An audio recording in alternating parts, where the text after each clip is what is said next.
Alors c'est parti, commençons la correction de cet exercice. Question numéro 1, affirmation numéro 1. On vous dit donc, est-ce que l'image par f du nombre moins 1 est 2? Pour savoir, il faut calculer l'image de moins 1, ce qui se fait en remplaçant x par moins 1. Donc on obtient le calcul suivant, 3 fois moins 1, moins 7, ce qui donne moins 3, moins 7. C'est la même chose que moins 3 plus moins 7, ce qui va donner moins 10. Or, on nous a affirmé que c'était 2 l'image, donc là, cette affirmation-là, eh bien, est fausse.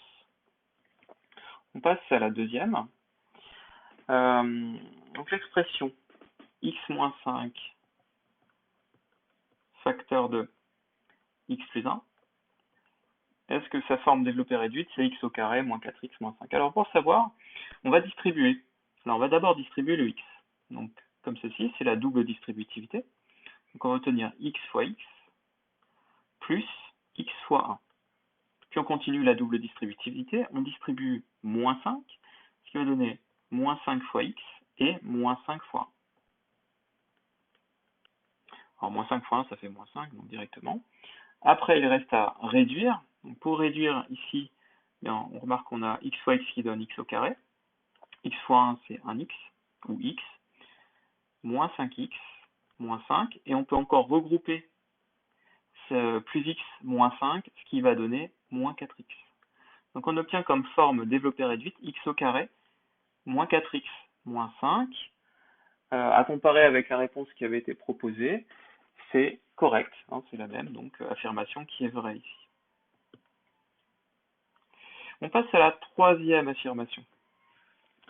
N est un entier positif, on vous dit lorsque n est égal à 5, est-ce que 2 puissance n plus 1 est un nombre premier? Alors, pour savoir, on calcule 2 puissance n plus 1 avec n qui vaut 5, c'est-à-dire 2 puissance 5 plus 1, on remplace n par 5. 2 puissance 5, c'est 2 fois 2 fois 2, 5 fois, donc ça va donner 32, plus 1, ce qui fait 33. 33, est-ce que c'est un nombre premier? Alors, il faut se rappeler qu'un nombre premier, c'est un nombre qui ne possède que deux diviseurs, soit 1, soit lui-même. Alors ici, 33, à l'écriture, on voit que c'est 3 fois 11. Donc 11 divise 33, 3 aussi, donc ce n'est pas un nombre premier. Donc cette affirmation est donc fausse. On passe à la quatrième. Alors on a lancé un dé 15 fois, un dé à 6 faces.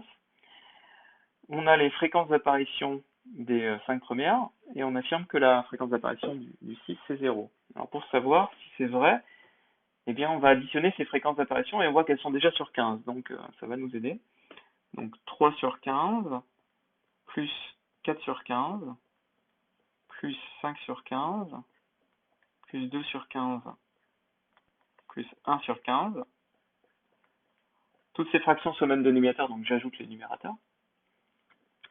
Donc ça fait déjà 3 plus 4, 7, et 5, 12, et 2, 14 et 1, 15. Donc on obtient 15 sur 15. Et on voit qu'on a déjà 1.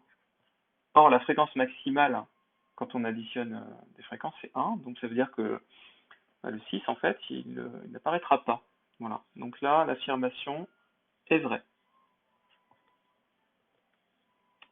Cinquième affirmation. Alors là, il faut faire un petit croquis. On parle d'un triangle rectangle en S.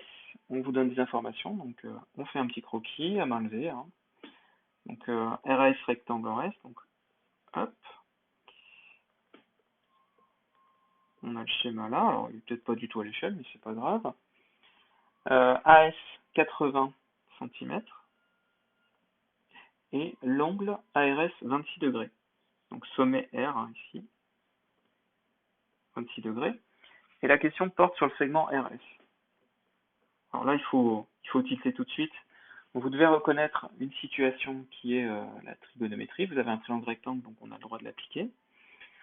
Alors bon, il faudra l'expliquer dans la copie, là je vais aller à l'essentiel. On voit que on cherche le côté adjacent à l'angle et on connaît le côté opposé à l'angle ARS. Donc, ici on cherche une formule avec le O et le A, alors on se rappelle de SOHCAHTOA.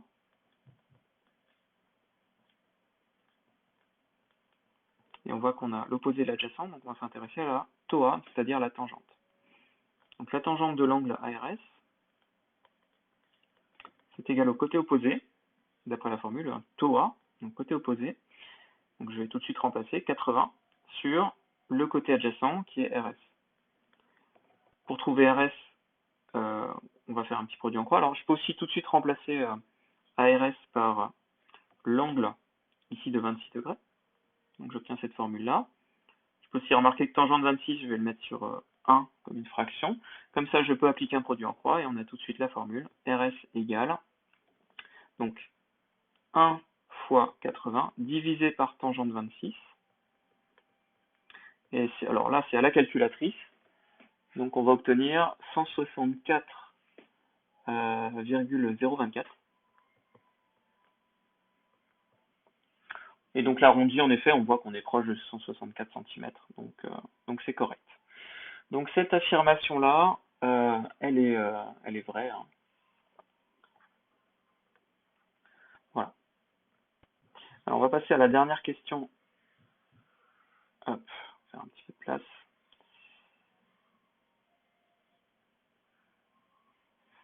Voilà, donc la 6. Le rectangle qui a pour longueur 160 cm et largeur 195. Donc pareil, vous pouvez faire un petit croquis à main levée. On a un rectangle. Il s'appelle ABCD.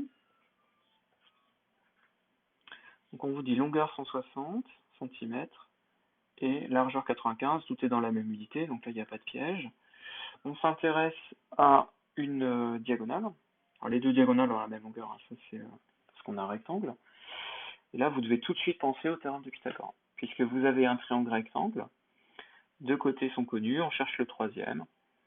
Donc l'hypoténuse au carré, c'est-à-dire AC carré, est égale à la somme des carrés des deux autres côtés. Donc on a 160 au carré plus 95 au carré. Alors, je précise qu'il faudrait évidemment écrire sur la copie que le triangle est rectangle et qu'on a le droit d'appliquer le théorème de Pythagore. Mais bon là c'est pour vous donner la solution, donc on va un peu plus vite. Donc ce qui va donner AC carré égale à... Alors 160 au carré, ça fait 25 600 à la calculatrice. Hein. Plus 95 au carré, ça fait 9025. On additionne le tout, on obtient 34 625. Et pour avoir AC sans le carré, j'applique la racine carrée sur 36 625. Ce qui va me donner environ 186,08 cm. Voilà. Alors, ici, il faut faire attention, parce que dans l'énoncé, c'est marqué est-ce que les diagonales mesurent exactement 186 cm? La réponse, c'est non, puisque ici, cette affirmation est donc fausse, puisqu'on a trouvé une valeur approchée qui est de 186,08. On n'a pas exactement 186. Donc ici, voilà, il fallait être vigilant sur ce petit piège-là. Voilà.